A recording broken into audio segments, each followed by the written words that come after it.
all the advice that was given to me and all the conversations that I've had with like city officials or councillors has said, prepare for a rough couple of years. So I think they want to try it for a few years, and maybe down the road, we'll have an opportunity. Welcome to The Flow, Real Estate and Money Show, a show focused on helping Canadians understand the different elements of real estate, mortgage, and finance. The goal of our show is to provide Canadians with the tools, information, and knowledge to have more success when it comes to their investing and real estate related decisions going forward. My name is Alex McFadden, and I'm your host. I can't wait to get you into the flow. Well, the saga of short-term rentals just never ends, does it? Well, for that reason, we are having Deana come back on the podcast. Deana Steele joined us a few months ago when all the short-term rental rules came into effect and helped us to understand what was going to happen in BC real estate. Well, we had her at the time, also Amanda Vanderlee, join us, and Deana's come back to talk a little bit about what's changed for short-term rentals, specifically in the Okanagan of British Columbia, and this might be the same in other areas of British Columbia. And honestly, over time, it could impact the rest of Canada with how things are changing in the short-term market. You're not going to want to miss this episode because Deana breaks down specifically what's happened in the short-term market, what's been going on, what could happen going forward, and what people are doing about it. Now, I hope you're enjoying this episode. And if you're liking the podcast, do us one favor. Make sure to hit that subscribe button and leave us a ratings if you're listening on iTunes or Spotify. And of course, share it with a friend so someone else can benefit from this valuable information. Hope you enjoy the show. Here we go. Back on the show again. I've got my good friend Deana. She is, well, an expert in everything short-term rentals, but not only is she an expert in everything to do with short-term rentals, I found out today she looks like Mr. T when she comes out of the water. Out of the water. Yeah, you didn't think I was going to talk about that, did you? No, I'm just bugging. Deana joined us for an episode of the podcast back in October when all these short-term rental rules were announced and had a lot of great insights. And well, it's been 3 months and there's been some announcements and some changes and a lot of stuff going on. And, you know, we're getting closer and closer to the time of the year when people are booking their summer vacations. And so we thought it'd be a great time to come back on and talk a little bit about what's happened, what's changed, what's going on, particularly as it relates to short-term rentals in BC and the Okanagan, because there's a lot of folks that are really just hinging on what's happening, what's going on. So, well, first of all, Deana, I'm sorry about that. And welcome back to the show. Thanks for having me. I'm stoked to be here because honestly, there's still a lot of confusion out there, and it would be great to clear it up, get everyone on the same page, and guests included, because I don't think everyone truly understands how their holidays may be impacted. So. Oh, yes, that's a great point. Well, you know, I think it's best served, Deana, if we start a conversation here today, just to do a little recap on what these rules are talking on, because there's going to be some people that are listening to this episode that vaguely remember that it's almost like a distant memory. And if they haven't tried to book an Airbnb, or if they haven't thought about it, they don't have their own, they're not really thinking about what are the rule changes. So would you do me the honor of giving us just a quick little recap on what a few of the changes were that were announced just back in October of 2023. So within a 10-day period from the announcement, the province created a short-term accommodations act for British Columbia, province-wide, that applies to every municipality, regional district that has a population over 10,000 people. So this affects any short-term rental where their primary use of the property was offered as a full-time short-term rental, or could be, which means that anyone who has a principal residence, which is the home that they live in, they would be allowed to use their principal residence as a short-term rental as a secondary use. So that was a challenge. And then they also removed any basically grandfathering rights that some cities have, like Vancouver, Victoria, and Kelowna, for legal non-conforming use to allow particular properties to be used as short-term rentals full-time. So irregardless of the zoning that your city had provided you, the province has said that that does not apply. So if you had a building that you purchased in that was full-time short-term rental approved by your city, the province has said that no longer matters. Only if it's your principal residence that you live in most of the year, you are allowed to offer it short-term for, they have not defined however many days that looks like, but yeah, it was pretty harsh. Yeah, absolutely. And I mean, even the fact that before we were filming the episode today, I even had to ask you some questions for clarifications around certain areas, which we'll talk about today as we kind of move forward into this. I mean, so really the only people who can continue offering short-term rentals as defined by the province are those who actually live and operate it out of their principal residence, such as maybe a room in their house or basement suite or something of that nature. But again, not defining how many days. So at this point right now, relatively open-ended for those people, not really any rules or restrictions as long as you have it. Aside a question on that, or do those people require to have a license to be able to offer a short-term? So they do have to have a license. Okay. So basically there's two numbers depending on your municipality. If your municipality already regulates short-term rentals and requires a business license, you would need to have your local license. But everyone who's looking to operate a short-term rental will require a provincial registration number. So for instance, in Kelowna, you would have to have your city business license and register with the province. So you'd have to qualify with the province as well to make sure that you know what? It's probably just a registry and it's probably self-assessed that you say it's your principal residence. Again, that hasn't been defined because we haven't seen the application process yet. But in a community like at this time of publication, Peachland doesn't have a licensing regulation. They're under 10,000. So they are requesting to opt in to the provincial legislation, which is unfortunate because that community really doesn't have hotel accommodations. And now they're looking to banish short-term rentals as well. But you wouldn't need a business license. You would just need the provincial registration number at this time. So.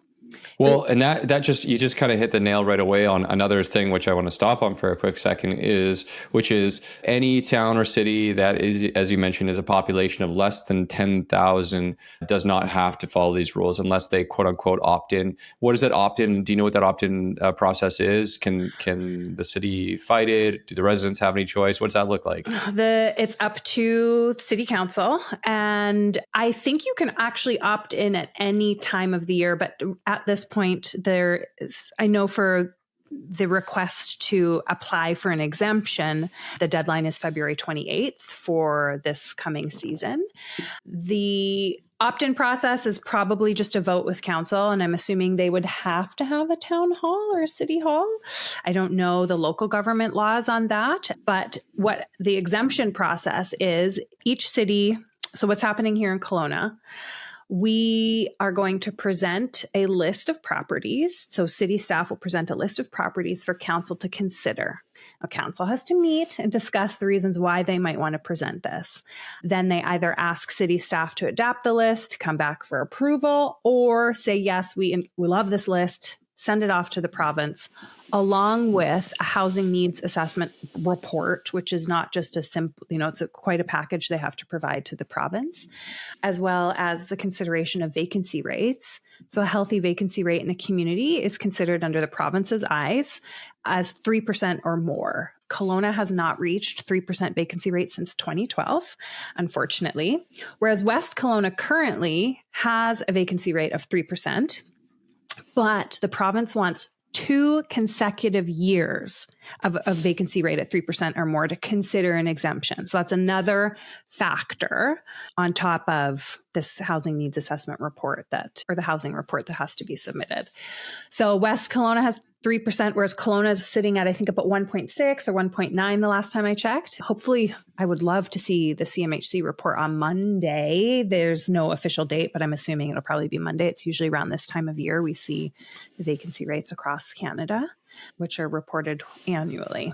So we'll see if West Kelowna comes in at 3%, because that would be 2 consecutive years. So they would have the opportunity to ask the province for an exemption under that one criteria. And has West Kelowna, in your experience so far, taken a little bit of a different stance when compared to Kelowna? Maybe not. Fortunately, the city council meeting, I think it was back in December, maybe November, December, flew by. It was not a warm reception for short-term rentals. Unfortunately, the discussion that they had, the open discussion, they were going to speak on the topic again this month, but they've delayed the agenda item for another 4 weeks just due to time constraints. So what I really feel from all the language that I'm hearing from the minister, from the premier, from the councillors here is they really want to give this a try. They want to give it some time and see if there's any impact. So honestly, I don't know if someone like, or a city like West Kelowna could qualify under that one criteria if they'd be interested in applying immediately or giving it some time as well to see if these provincial changes impact the affordability crisis that they're trying to solve. So that absolutely, and so that's it, it's quite interesting to note. And what we'll pause on the conversation on Kelowna in a quick second here, but it's quite interesting to note that West Kelowna as a whole seems to have taken a slightly more lenient resolve as far as just what types of properties they're allowing to use as short-term rentals or secondary use. In fact, allowing not just single family but also duplexes to allow people to get more licenses. On a different note, and I don't know how close you are tied into this particular city, but not far away, Penticton, at least as of the last month or two, had been taking a very different stance. Now, they should technically or would technically fall into part of this legislation, but they had publicly stated that they're actually interested in trying to keep short-term rental as part of their rental pool for tourism specifically. Like they stated I'm trying to find the actual article on this, but they did state that they were looking to keep it in there and that was something that would be valuable to them. Have you heard anything at all about Penticton's approach yet? Yes. Well, they've always been very, forward. They were one of the first municipalities in like the decade that I've been operating that's been really open to it and licensing the properties. So, and I think it is crucial, they don't have a ton of accommodations yet. They are very much more tourist driven and a resort destination than we are. If I were to say that town is made for holiday. So, but I have not reviewed because it's a market I don't operate in. I'm not sure what their vacancy rate is. So would they even meet the criteria? Or can they come up with a strong enough argument alongside this housing assessment report that they would have to submit? Would that be significant enough to kind of ignore the vacancy rate? Like there is a lot of development there, but I think is it fast enough to get that vacancy rate up there? And that's a fair question, and actually a good question as well. I was able to kind of glean this through. I don't have it verified, but I found an article that stated that Penticton's rental vacancy rate is around 1.2%, so less than the 3% required. But council argued essentially that short-term rentals are essential to their tourism industry. Now, again, as it stands right now, they're going to go into effect on May 1st unless something happens otherwise. But it's just interesting to note that they're taking a very different stance, which leads me back to Kelowna. So again, one of the reasons that we're reconnecting is just recently, I don't want to date this too much, but in the last week or so, Kelowna came out very, very, very heavy-footed in regards to not just short-term rentals, but all short-term rentals. Do you want to share a little bit about what some of the findings are of that conversation and what you heard? Yeah. So basically back in July, city staff presented it was an open conversation about some recommendations on some amendments for our local bylaws. So previously we have our approved buildings that are legal non-conforming that can allow short-term rentals 365 days of the year. And then we have about 498 or 97 principal residence licenses, which are mostly single-family homes. From the data that I've scraped from the website, 72 of those were condos and the rest were homes. So those were allowed to operate. Now, it's gone through second and third reading, so it's on its way to its fourth and official reading to become an official amendment to the bylaw. They have said in Kelowna that alongside the provincial regulations, they would like to add additional restrictions. So they have removed the primary use of a short-term rental, which means you can have a short-term rental 365 days of the year, from every zone in the city. So no zone in the city will be permitted to offer a short-term rental ever. See, that to me, like right away, is mind-blowing for so many reasons. Notwithstanding the fact that prior to Airbnb being a thing, we had some of the towers. I'm trying to remember the ones. What's the one downtown called? The big one? There's Discovery Bay and That's quite a Sunset few. Waterfront Resort, downtown on the waterfront, Mhm. both fully built as vacation rentals. 17 And those years have been ago. around since early 90s or okay. Yep. Been around a long time, or late 2000s. Yeah. Yeah. Okay. They've been around for a long time, far before Airbnb was a thing, short-term rental accommodations. And as far as I can remember, honestly, being in the real estate market, those were always short-term rental allowed buildings. Mm-hmm. Playa del Sol. You've got accommodations on the other side of the water in West Kelowna, like Gelatli and a Barona Beach, I believe, if that's right. And those are basically like those. And for those who aren't familiar with this, some of these resorts like Gelatli and Barona are basically built as tourism accommodations. People bought them, used them themselves for their own families, and then rented them out to other families, which served a great purpose. And the interesting thing to my note on those types of properties is, I mean, they're not really in the city per se, like they're on the lake. They look like a hotel type of accommodation sort of situation, but the owners have the ability to stay if they choose to do so as well. So, I mean, like, it's just a wow to me, a big thing. And I'm just sitting here scratching my head, even more so than when we spoke back in October, thinking to myself, where are all these vacationers going to go, and what the heck is going to happen to the values? So what were the initial, I mean, perhaps give me a little bit insight into what your thoughts were when you heard this, first of all. Well, when we initially heard that they were looking to remove it from all zones, there wasn't that light bulb moment that we had until we reviewed the agenda early January, because it was finally described as what that truly meant. So of the 1,200 we have 2,400 approximately, whether they're licensed or not, active rentals in just the Kelowna area operating. 1,200 of those are licensed in the city of Kelowna. And so 498 of these properties are licensed as principal residence. And so they've got the allowance that would work under the province's eyes. So the city said, we're going to remove these from all zones, but we'll allow these 498 licenses to be grandfathered because they fit within the principal residence usage that the province is allowing. And we've already given you these licenses, but you will have to apply, or you will have to register with the province to prove that this is your principal residence. So none of us realized, a lot of people were scheming like, oh, well, I'll just claim my property now then as a principal use. But because they've removed it from the zoning, that means you cannot apply for a new license. So that number of 498 can only go down. So if these properties sell, the license is not transferable. If you move, you can't take that license with you to another property. And if you buy a property and it is your principal residence and you do want to offer it as short-term rental, you cannot get a license because this would be a new application in a zone that does not allow short-term rentals, because the entire city does not have a zone that allows short-term rentals. So that was that aha moment. We were like, I'm sorry, you mean we can't apply for new licenses in this space? So Kelowna has effectively said, no more short-term rentals. You can have the 498 that would qualify under the provincial registration, and that's it. Wow. It's crazy. So I think, first of all, two planes landing in Kelowna.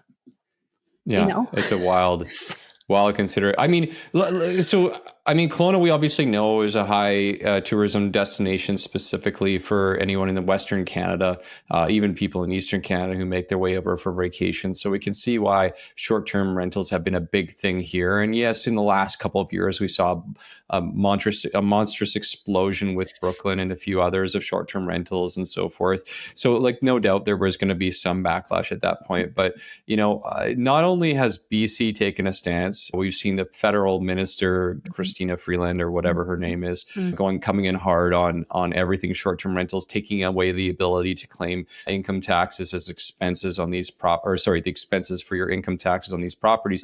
It just seems like it's an absolute onslaught here. But I guess my question is, like, is there any conversation from anyone who are making these decisions, whether it's in the council or the mayor or anything? Is there any conversation about what they're going to do about tourism or placing people? Has anybody come up and said, hey, we think we're going to build more hotels, or like, what is the plan? Where are people going to go? Right. So that is definitely not their primary concern. And I will play devil's advocate a little bit here. So, and from my lens too of being short-term rental operator, we had an oversaturation currently. We had probably twice as many short-term rentals as we should have. So we had some affordable places for people to stay. There was a lot of panic pricing. But I think with the economic slowdown, we just did not get the volume.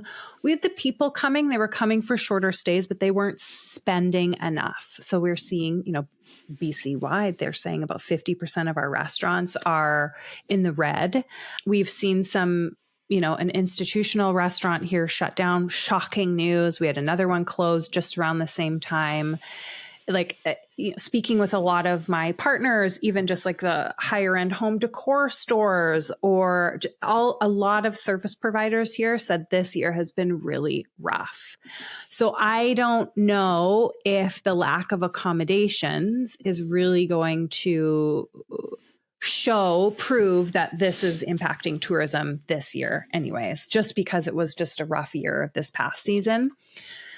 So that wasn't a topic. No, everyone's really concerned about affordable housing. Unfortunately, really sweet counselor, Luke Stack, he has been involved in low-income housing. I can't remember the organization that he worked for 33 years. He still volunteers and consults in that space. So he's very experienced. He knows. He said, I don't know if preventing these current units from operating a short-term rental will make an impact on affordable housing. But I know that no longer can investors come in and buy these properties. Like no new properties will go on with the intention of short-term rentals. Anyone who's buying now, if they're an investor, they're looking at long-term rental or to speculate and hold. So that's kind of the sentiment. And another counselor said, in the latest meeting, like, we have to give this a try. Just give it some time. Yeah. So I thought there's no way, even when city staff come back with, they are considering a list. So because we do have about 15 addresses that were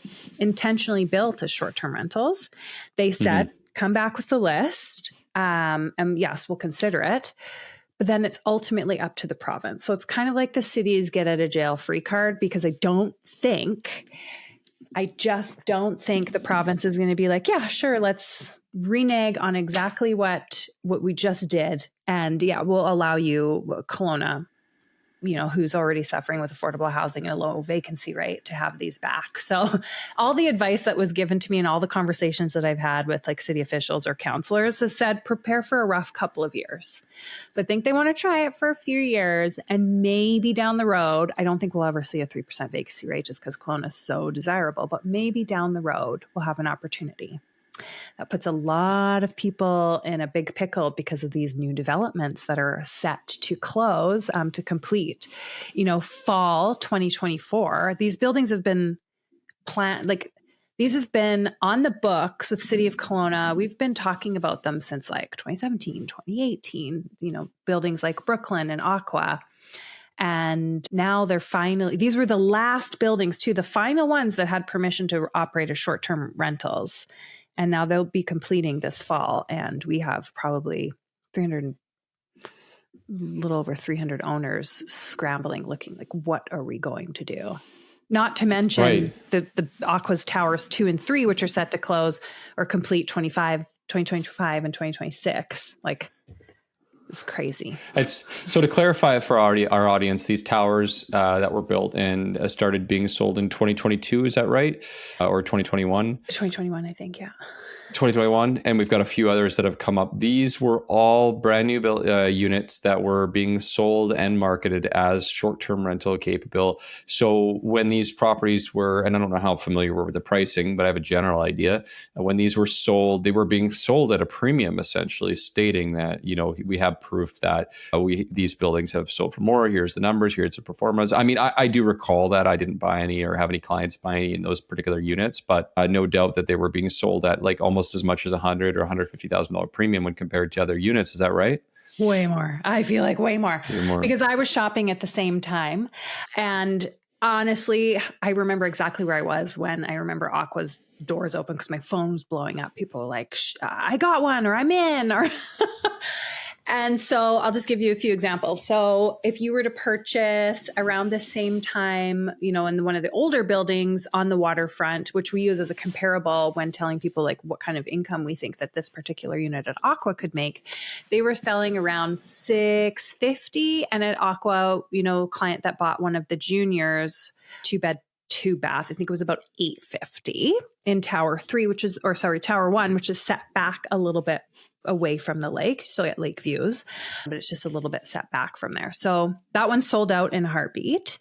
And that one is the first one set to complete this fall, we think.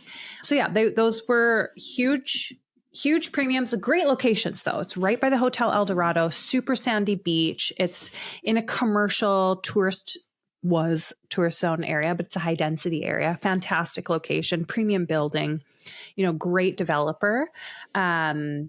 I think they're still going to be worth owning, but pair that with the current interest rates. I have a lot of people panicking. They knew they weren't going to cash flow at the current price they purchased at. Now paired with the interest rates and now without the ability to supplement with short-term rentals, I can't imagine they'll even make 50% of what they owe as a long-term rental to cover what, even with 20% down, it sounds like some people are panicking on what to do when they close. Do you have an example of what a 1-bed or a 2-bed might have sold for, or a range at all? Yeah, so I know the 2-beds between $750 and $850 are the ones that I have on my desk.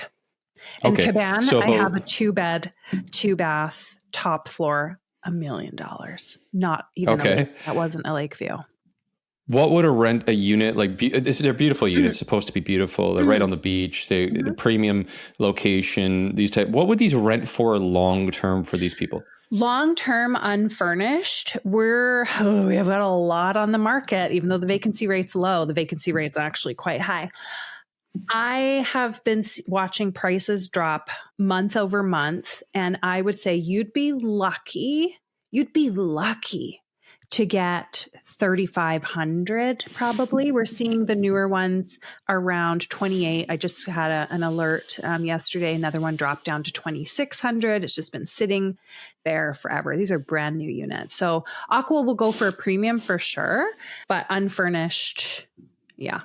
There's probably around $3,500. So given today's mortgage rates, you're about $800 in the red plus strata fees, property taxes, so about $1,500 underwater from that perspective. So I guess the argument from the city and the province could be that actually it is working to open up and make rental units more affordable for those who are looking to live long-term, based on what you're mentioning, which is these potential properties renting for $2,600 instead of $3,000, this sort of range. Is that true? Is that happening? Are we seeing that? I don't think so. We've had we were saturated prior to these announcements. Yeah, I think just things are so expensive. There's not a lot of movement. Sometimes, tenants will shop around a little bit every year. There just hasn't been any movement because nobody wants to leave their sweet deal that they have for some of these newer, more expensive units. Anyone incoming, everyone in my portfolio wants to explore the midterm market or the executive rental market because we're already fully furnished with these furniture packages. Being fully furnished actually kind of puts you at a disadvantage as a long-term rental. Not a lot of people are looking for fully furnished homes. We get a lot of requests from people saying like, can you unfurnish it for us? Do you want to pay for the movers and the storage for all these, all this furniture? But it actually puts you a little bit at a disadvantage. Well, not a little bit, quite a bit at a disadvantage to have a fully furnished place for someone looking long-term. So that's really interesting, first and foremost. And, obviously, like you mentioned, it's kind of going to be a wait and see approach before we really know exactly how this is going to be. The next year will be really interesting to listen and learn and see how tourism, is it impacted? Do we see less people coming? I mean, we are heading into a Canadian recession right now, so people are spending less money anyways on things like travel and just ancillary considerations, like obviously going out and eating out and shopping. So I think you combine the two of those together, it could mean a pretty low year from a tourism perspective, regardless for the Okanagan or in the Kelowna area. What are, I guess, you've got your own set of clients. I mean, you run a short-term and furnished rental type of business. What are people people talking about? What are they thinking of doing? What are you hearing people say that they're planning? Are they selling? Are they holding out hope? Are they going long term? What is the conversation like right now? So the conversation in my group is, I mean, I have always worked with basically experienced real estate investors. Some of them have, long-term rentals in other markets. So they have opportunity to hold out and wait, kind of wait and see. And then some of our properties, like one of our owners just bought a second property in a building that was approved for full-time short-term rental. And we were just about to execute about $75,000 in renovations to bring it up to be a little bit more competitive. And I said, you know what? I don't think that if you renovate this space and put it on the long-term market, it's not going to, give you many returns. So they've decided to not renovate it and put it on try the long-term. We'll see. I'll report back to you. This is the second client I've advised to go long-term for whatever reason prior to, investing the money in the furniture package and the renovation. So he was unsuccessful. The first client, we attempted to rent his space for, it was $35. They dropped it down to $3,200. It sat for 90 days. There was only 2 quality inquiries. And then he decided to put it on the short-term market. Whereas this way, we're doing it the other way around. So I'll let you know how that goes. I'm not confident that property management firms that I've spoken with, their vacancy rates like over 6% for their portfolio. So it's taking time. And again, this particular unit needs a renovation, but they're not willing to put in that kind of money just to earn an extra $200 a month kind of thing. So wild. Yeah. Well, that's so a lot really of people interesting. are holding out. So people are waiting to see like what's the results, what happens, what kind of money do I get from long term? The government, like what from midterm is what they're waiting for. Midterm. So that's the direction. So about 55% of our occupancy in the last, I would say from about August forward has been long-term rentals, not long-term, midterm. So these are people staying 30 days or more. These are executive rentals here for whatever reason. So there's some properties that just aren't as conducive to that. Like the really niched kind of kitschy Airbnb designed properties, the murals, the themed properties, those ones are a lot harder to offer as midterm rentals because no one wants to stay in a quirky house for 90 days or whatever they need it for. They want something just a little bit more, they still want it nice, but just not so vibey, bright and vibrant. In your face. Yeah, that's good for a week, good for 2 weeks, good for vacation. Fun for Instagram. But maybe, Yep. That makes a lot of sense. Yeah. So Deana, like looking forward here, I mean, obviously we've got a few more months to go before the rules take effect. And the next little bit, you've given us a little bit of insight into what some people might be doing going into that mid furnished range and so forth. Any insights or predictions into just generally speaking, how this year could play out? Do you think that we got a year of just, it's going to be a wait and see, nothing happens, a year of something else? Like what's on your mind? What do you think we see here? It's buckle up. Like it's going to hurt either way, whatever direction you go. Do I think midterm rentals, it's a little bit riskier because it's harder to puzzle piece, reservations in to get that 100% occupancy. So I always say, if you are a nervous type, then just take that stable long-term, know that you're subsidizing $1,000, $1,200 or whatever every month. You just know that you have to cover that difference. Or if you have, some other properties that might be able to supplement a little bit, let's go midterm because you can get some significantly great reservations going midterm. So it just depends on how you feel. Do you need stability? Then go long term. If you want to, go for gold, have the opportunity to get into your unit in between those reservations and still use it, not play with the Residential Tenancy Act, then I recommend midterm. So I think it's going to be rough. I don't think anyone's cash flowing anytime soon, honestly. I don't recommend going against the province illegally. I have no idea what the enforcement looks like. I've heard a lot of people say that, like, how can they enforce this? I'm like, I don't want to find out. As an operator, the fine to me, as someone who's going to advertise your property, has not been defined yet, but it could be very significant. And then for an owner, the fine is $3,000 a day. Wow. So And the confusion with the public, basically everyone in Kelowna thinks short-term rentals are banned. So even those 498 that are licensed, I'm sure will be reported by some neighbor for whatever reason. And it'll just be a headache all around trying to clear it up. So I just wouldn't even bother. I would just buckle up.